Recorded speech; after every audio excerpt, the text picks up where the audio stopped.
Bonjour et bienvenue pour votre seconde édition d'Autophile, le premier journal d'information 100% vérifié, certifié par l'association 40 millions d'automobilistes. La France ne sera pas championne d'Europe de handball car éliminée au premier tour, mais elle n'est pas championne d'Europe non plus de la sécurité routière, car la France figure au 15e rang de la sécurité routière européenne. Tout de suite, les titres de la semaine. Le 80 km/h, vous pensiez que c'était perdu? Pourtant, quelques départements ont déjà réinstallé des panneaux. Prennent-ils un risque ou ce retour à 90 marque-t-il l'échec de la mesure voulue par le Premier ministre? Ce sera notre sondage de la semaine.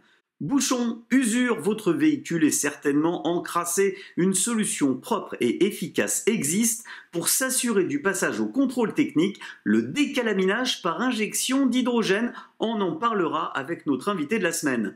Les prix du carburant remontent. Taxes, contexte international, on vous donne l'explication dans Autophile. Une enquête sur les radars qui détonne, réalisée par de vrais journalistes sur la machine à cash. Focus sur ce reportage hors norme. Une des journalistes nous en dira quelques mots dans quelques instants, restez bien avec nous. Et puis la grève qui a certainement eu des conséquences sur votre vie de tous les jours. Dans un contexte où les pouvoirs publics appellent à se passer de la voiture, l'association 40 millions d'automobilistes lance un site de recueil de témoignages pour briser le tabou et réhabiliter votre voiture. Rendez-vous sur j'aisbesoindemavoiture.com. Et de deux, après la Haute-Marne il y a quelques semaines, c'est maintenant la Seine-et-Marne qui s'y met et qui repasse à 90 km/h sur des portions de route. Pas toutes les routes, car dans un premier temps, bien évidemment, les présidents de comités départementaux prennent toutes les précautions pour être persuadés qu'il n'y aura pas de remontée de l'accidentalité qui leur serait imputable. Mais ça y est, ce combat qui paraissait perdu d'avance sur le 90 km/h face au 80, eh bien, revient à l'affiche et surtout tourne à la faveur de votre association et de votre opinion, 40 millions d'automobilistes. Il y a quelques semaines, j'avais la chance de rencontrer Vincent Decker, le député pour qui 80 km/h signifiait restriction de circulation sur son territoire. Il est député du Cantal et dans son département, point d'autoroute facile à emprunter, juste du réseau secondaire qui relie les villes, et 80 km/h signifiait perte de temps social, mais surtout pas d'amélioration finalement pour la sécurité routière, car c'est bien là que va se jouer la mesure. Est-ce que ce 80 km/h sauve vraiment des vies de manière irréfutable ou pas? Les chiffres pour l'instant ne sont pas en faveur de la sécurité routière puisqu'on est toujours sur les mêmes tendances qu'il y a 6 ans, c'est-à-dire en 2013, fin 2013, et l'année 2019 ne marquera pas un véritable changement en 6 ans. Alors, échec du gouvernement ou véritable courage politique de la part des élus? Pensez-vous que le 80 km/h va être bénéfique pour la sécurité de nos routes? C'est la question de la semaine à laquelle vous pouvez répondre ici, notre sondage, et je vous donnerai bien évidemment la réponse la semaine prochaine dans le prochain numéro d'Autophile. Et je me mets à la place de vous, qui n'habitez pas la Haute-Marne, qui n'habitez pas la Seine-et-Marne et peut-être pas le Cantal non plus. Vous avez peut-être envie de voir si votre département avait fait le choix à l'époque, avait déjà annoncé son intention de repasser certaines routes à 90 km/h. Pour le savoir, rendez-vous sur le site 40 millions d'automobilistes pour voir la carte et observer chaque département et leurs intentions par rapport aux 80 ou 90 km/h. Usure de votre voiture, encrassement du véhicule et puis derrière la possibilité d'avoir du mal à passer le contrôle technique, notamment depuis le renforcement des émissions polluantes. On en parle avec une solution et un invité, Sébastien Lepolès, qui nous vous propose et qui nous présente la solution du décalaminage par injection d'hydrogène. Bonjour Sébastien Lepolès, ma première question, pourquoi nos véhicules s'encrassent? Bonjour Pierre. Alors, pourquoi notre véhicule s'encrasse? Au fil des kilomètres, en fonction des conditions d'utilisation, le véhicule va s'encrasser. Tout simplement parce qu'on a une chambre de combustion. Et donc à partir du moment où vous avez une combustion, votre véhicule s'encrasse et votre moteur s'encrasse, perd en performance et augmente sa pollution. C'est exactement comme une cheminée. Vous la ramenez une fois par an parce que lorsqu'il y a des dépôts, lorsque vous brûlez votre bois, une chambre de combustion c'est la même chose. Vous avez une combustion, vous avez des dépôts. Alors plus le véhicule va rouler en ville, moins il va avoir le temps de chauffer, plus cela va s'accentuer, mais n'importe quel véhicule s'encrasse au fil des kilomètres et perd en performance. Mais finalement, qu'est-ce que c'est que le décalaminage par injection d'hydrogène concrètement? Un décalaminage par injection d'hydrogène est un système de nettoyage moteur dans lequel on va injecter de l'hydrogène et de l'oxygène créés à partir d'eau. Quoi de plus écologique et économique? On va injecter cet hydrogène dans votre moteur, permettant de créer un solvant qui va nettoyer entièrement le moteur et baisser sa pollution jusqu'à 40 voire 50%. Alors je me mets à la place des automobilistes. Est-ce qu'il y a un risque pour notre auto? Avec plus de 2500 points de service en Europe, nous n'avons aucun retour négatif. La durée est installée dans votre véhicule et nous allons injecter pendant 1 heure à 2 heures une petite quantité d'hydrogène et d'oxygène permettant de créer un solvant. Ce solvant va diluer la calamine et va la faire partir à l'échappement. Où est-ce qu'on peut effectuer un décalaminage par injection d'hydrogène? Nous avons créé un site web permettant de mettre en relation les particuliers avec les garagistes proposant notre prestation. Vous allez simplement sur le site www.flexfuel-compagnie.com et vous retrouverez la globalité du réseau Flexfuel proposant le nettoyage moteur par injection d'hydrogène. Bon, et puis il y a la question que tout le monde se pose, hein, Sébastien. Combien ça coûte?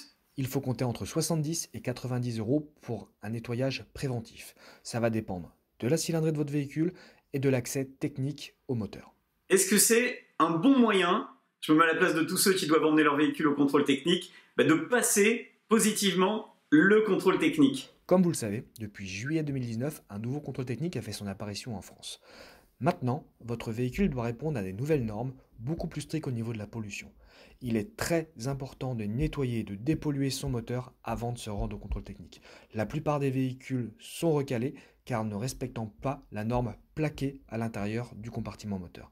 Cette nouvelle norme est beaucoup plus stricte et avec un décalaminage par injection d'hydrogène, vous allez pouvoir réduire votre pollution jusqu'à 50%, ce qui va vous assurer de passer au contrôle technique. Merci Sébastien Lepolès de nous avoir apporté toutes ces précisions sur le décalaminage par injection d'hydrogène. Je rappelle que si vous voulez visionner toutes les images qui ont été réalisées sur les tests du décalaminage par l'association 40 millions d'automobilistes, eh bien le lien se trouve ici. Nous ne sommes plus qu'à quelques centimes du record du début de l'épisode Gilets jaunes sur les prix des carburants. Nous sommes à 1,48 € sur le diesel alors qu'il était à 1,53 €. 5 petits centimes qui pourraient mettre le feu aux poudres. Et puis cette question, est-ce la faute du gouvernement qui a augmenté les taxes ou bien est-ce la faute du contexte international tendu, notamment en Iran ces derniers temps avec les États-Unis? La réponse est multiple. Bien évidemment, le contexte international influence le prix du baril.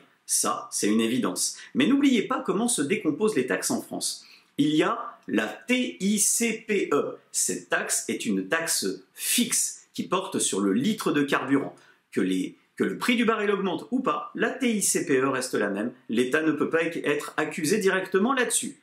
En revanche, il y a la TVA, 20% du prix global, et donc 20% aussi du prix du baril. C'est-à-dire qu'à chaque augmentation du prix du baril, l'État enregistre une augmentation de ses recettes de 20% du prix du baril. À qui profite le crime de l'augmentation du prix du baril? Eh bien, malheureusement, pas à nous, mais aussi à l'État qui se cache derrière cet argumentaire du contexte international pour faire oublier la TVA à 20%.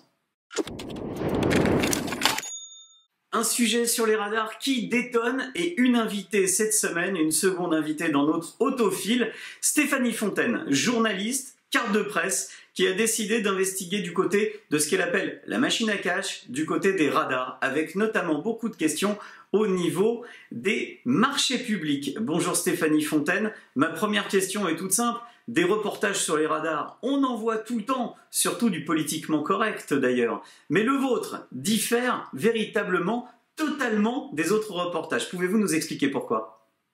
C'est vraiment le financement public du système automatisé des infractions routières qui nous a intéressés dans ce reportage. Et c'est vrai qu'on le voit, il est rarement traité, il est même jamais traité en vidéo et il l'est finalement assez peu en presse écrite. Et c'est vraiment ça qui nous a intéressés parce que comme nous l'a confié un ancien procureur de la Cour des comptes dans notre documentaire, les radars, ça produit et finalement on ne va pas chercher si la dépense correspondante à ce produit a été faite au meilleur coût. Surtout que nous, on avait récupéré un rapport confidentiel du ministère de l'Intérieur qui décrivait bien ce problème, voilà, ce problème qui est que finalement, il y aurait pu avoir une gestion beaucoup plus serrée des deniers publics s'il y avait eu un contrôle, en tout cas si on avait fait attention à la dépense et que justement, c'est pas quelques milliers d'euros, hein, c'est vraiment des centaines de millions d'euros qui ont potentiellement été très mal dépensés. Et c'est en tout cas ce qui ressort de ce rapport confidentiel qui n'a jamais été rendu public et que nous, on cite vraiment pas mal dans notre documentaire et que nous rendons public d'ailleurs sur le site, sur le journal en ligne reflet avec un s.info. Donc vraiment, ça c'est quelque chose vraiment de méconnu. Finalement le système automatisé des infractions routières, donc le système des radars automatiques, mais plus généralement le traitement des PV en France en fait, hein, il se fait de manière automatisée désormais. Je parle juste du traitement, pas forcément du contrôle. Et ça finalement, on sait qu'il y a des entreprises privées derrière, on le sait mais sans trop le savoir et surtout, finalement on ne parle jamais des contrats qui lient ces entreprises privées à l'État et pourtant il y a vraiment beaucoup à dire et c'est vraiment ça qui nous a intéressés et c'est ce pourquoi nous avons fait ce documentaire. Bon alors très concrètement Stéphanie, qu'est-ce que vous avez découvert au fil de votre reportage? Alors concrètement, nos découvertes, c'est vraiment que ça remonte, enfin que les dysfonctionnements qui encadrent donc ces marchés publics pour mettre en place et pour faire fonctionner ce système automatisé des infractions, eh bien les dysfonctionnements remontent aux origines même du système. Et c'est pour ça qu'on a cherché à interroger donc tous les acteurs de l'époque, hein, en 2003, à la mise en place des radars. Donc on a cherché bien sûr à joindre Nicolas Sarkozy, Claude Guéant et puis tous les autres. En fait, Gilles de Robial, l'ancien ministre des Transports aussi. Voilà, et c'est pour ça vraiment qu'on a voulu remonter aux origines du système, et c'est comme ça, donc on s'est rendu compte que dès les origines, en fait, certaines entreprises étaient les entreprises finalement stars sur ce système automatisé. Donc à l'époque, c'était par exemple la Sagem, qui est devenue une filiale ensuite du groupe Safran et qui aujourd'hui n'existe plus. Mais en l'occurrence, à l'époque, c'était quand même une entreprise importante. Et en fait, on a interrogé des acteurs de premier plan, enfin de cette entreprise, ou en tout cas des gens qui ont travaillé avec cette entreprise. Et clairement, voilà, ils nous ont dit que c'était sûr que la Sagem savait, voilà, bien avant le lancement même de l'appel d'offres, qu'elle allait remporter cet appel d'offres. C'est ce qu'on découvre donc, c'est le fait que, on va dire, les dés semblent piper dès les origines du système, et puis on se rend compte donc à la lecture de tous les appels d'offres, parce qu'il y en a beaucoup qui sont passés par la sécurité routière et le ministère de l'Intérieur pour faire fonctionner ce système, et bien voilà, il y a des marchés sans appel à concurrence, enfin voilà, il y a vraiment plein de choses voilà, qui nous semblent, on va dire, étranges, voilà, qui ne se passent pas normalement dans les règles de l'art, si j'ose dire, qui doivent s'appliquer dans le cadre de marchés publics. Alors, diffusé par Caradisiac, eh bien, on le trouve gratuitement, ce reportage, directement sur YouTube. Le lien est ici. Pourquoi ce choix ?